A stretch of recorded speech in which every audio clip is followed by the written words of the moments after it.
आज आपल्यासोबत आहे मनश्री सोमण. जन्मतःच दोन्ही डोळ्यांनी दिसत नसूनही त्याचा बाऊ न करता ज्या जिद्दीनं मनश्रीनं त्यावर मात केली आहे ती खरोखरच वाखाणण्यासारखी आहे. तिचं सगळं शिक्षण हे सर्वसामान्य मुलांच्या शाळेत झालेलं आहे. मनश्रीची उत्तुंग झेप म्हणजे बालश्री पुरस्काराची प्राप्ती. मोठ्या कर्तृत्ववान लोकांना जसा पद्मश्री पुरस्कार दिला जातो तसा लहान मुलांना बालश्री पुरस्कार दिला जातो. क्रिएटिव्ह परफॉर्मन्स, सायन्स, रायटिंग आणि आर्ट्स या 4 विभागात तो पुरस्कार दिला जातो. मनश्रीला तो क्रिएटिव्ह परफॉर्मन्ससाठी दिला गेलाय. या सगळ्यांविषयी तिच्याशी आपण बोलणार आहोत आणि आपल्याबरोबर आज अजित जोशी ही आहेत आणि जे गेली 43 वर्ष व्हायोलिन वाजवतात. वयाच्या 12व्या वर्षी त्यांची दृष्टी गेली, घरची परिस्थिती अत्यंत विपरीत होती. या सगळ्यांवर मात करून ते आज जिद्दीने उभे आहेत आणि त्यांनी त्यांचा पहिला कार्यक्रम वयाच्या 14व्या वर्षी सादर केला. मधमाज सारंग हा राग वाजवून रसिकांची वाहवा मिळवली. सरींवर सरी हा त्यांचा विनायक जोशी आणि मृदुला दाढे जोशींसोबतचा कार्यक्रम खूप गाजला. त्यांच्याशी सुद्धा आपण बोलणार आहोत. मनश्री, तुझं IBN लोकमत मध्ये खूप मनापासून स्वागत आणि जोशी सर तुमचं सुद्धा IBN लोकमत मध्ये मनापासून स्वागत. मनश्री, मला असं वाटतं की कार्यक्रमाची जी सुरुवात आहे ती आपण तुझ्या एखाद्या छानशा श्लोकांनी करूया. जरूर.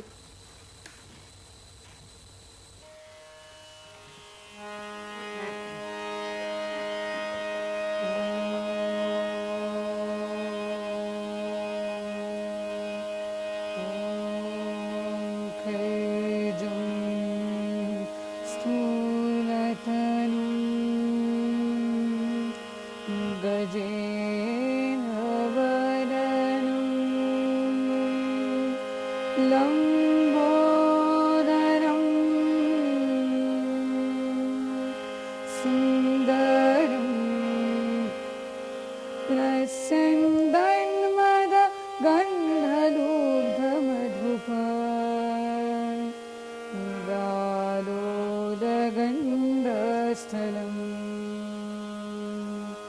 दन्ता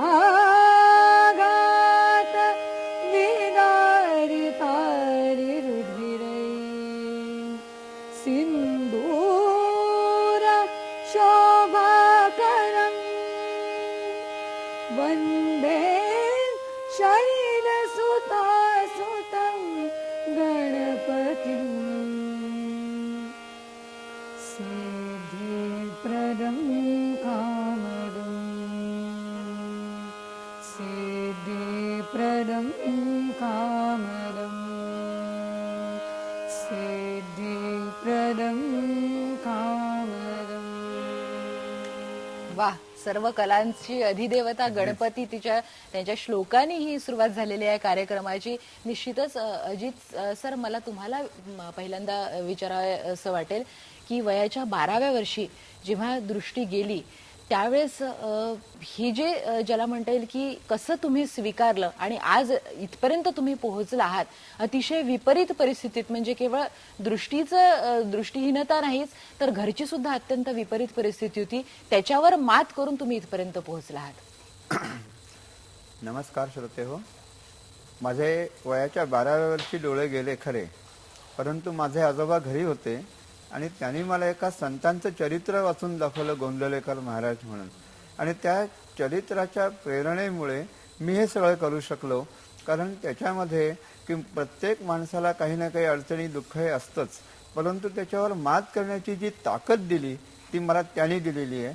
आणि त्याच्यानंतर मग माझ्या आयुष्यामध्ये हे सगळी स्थित्यंतरं जी झाली ती कुठेही न डगमगता न घाबरता आलेल्या प्रसंगाला प्रामाणिकपणे तोंड द्यायचं, जिद्दीने तोंड द्यायचं.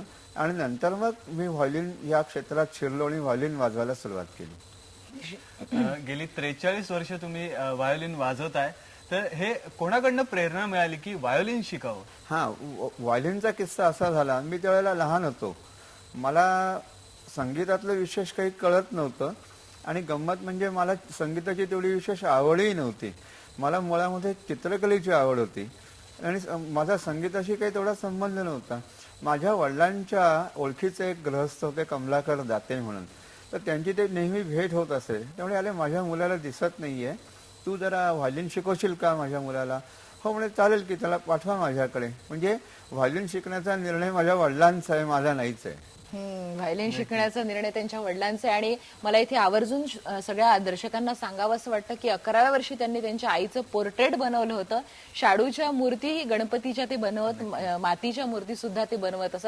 सर, आम्हाला तुमचं व्हायलिन वादन ऐकायचं आहे, पण पुण्याहून जागतिक अपंग दिनानिमित्त आज संजीवनी फडके सुद्धा आपल्यासोबत आहेत आणि मतिमंद मुलांसाठीचं जे शिक्षण केंद्र आहे त्यामध्ये त्या शिक्षिका म्हणून काम करतात आणि अनेक मतिमंद मुलांचं पुनर्वसन त्यांनी केलेलं आहे.